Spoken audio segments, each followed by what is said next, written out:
bowls. Hello, it's me again. Today I'm gonna be talking about bowls.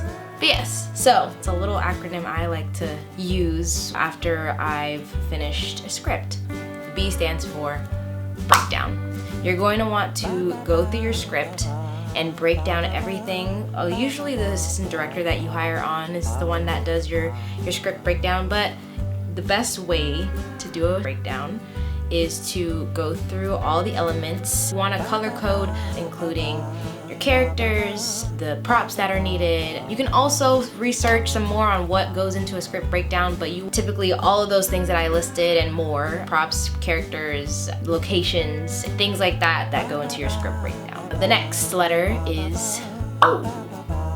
Whoa. The O stands for an overhead floor plan.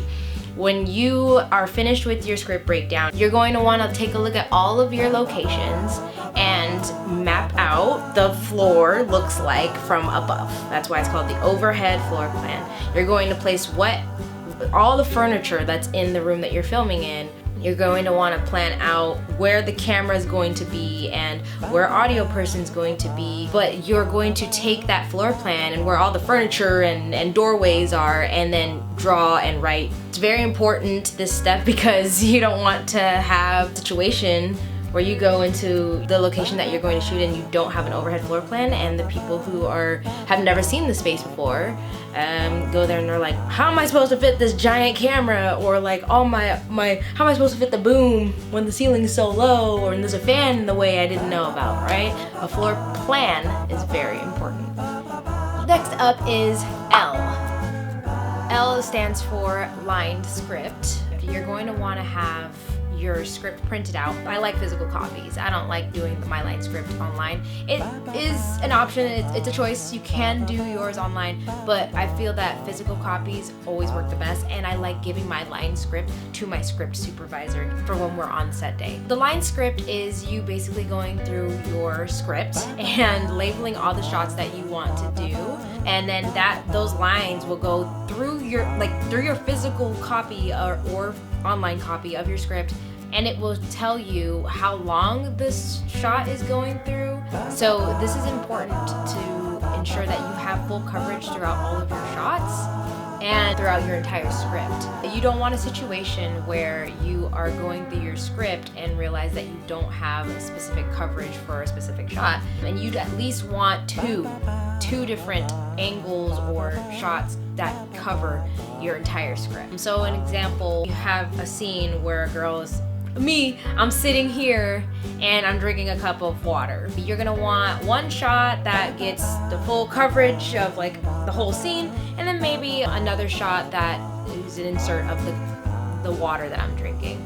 So either way, in that scene, you have two shots. But of course, you can get fancy with it. You can start playing around with angles, put the camera lower, put the camera higher, put the camera in the water, I don't know. But you at least want to have two lines that run through every single scene and every single shot. Every single scene that you are doing should have at least two shots like lined across your page. So that's L. Moving on. S. Storyboard.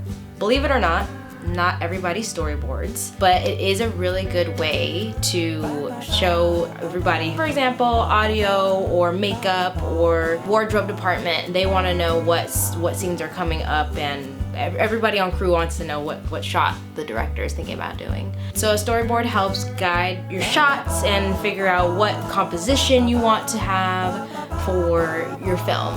And it tells you what the crew members need to prepare for ahead of time with the storyboard. That leads me to the last letter. There's gonna be two S's.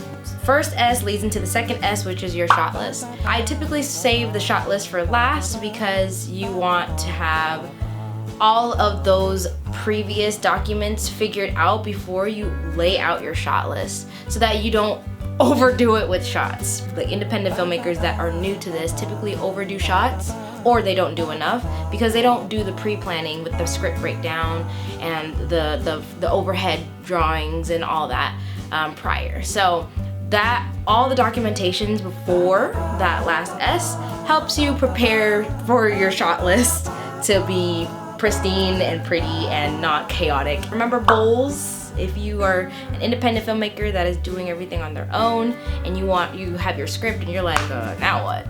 Well, this is what? Bowls! Thank you for watching. Please like, subscribe, and leave a comment. What film are you excited to see? Have you been following us on Instagram? I hope so. That's where all of our information is posted. And I can't wait to see you in the next one. Bye!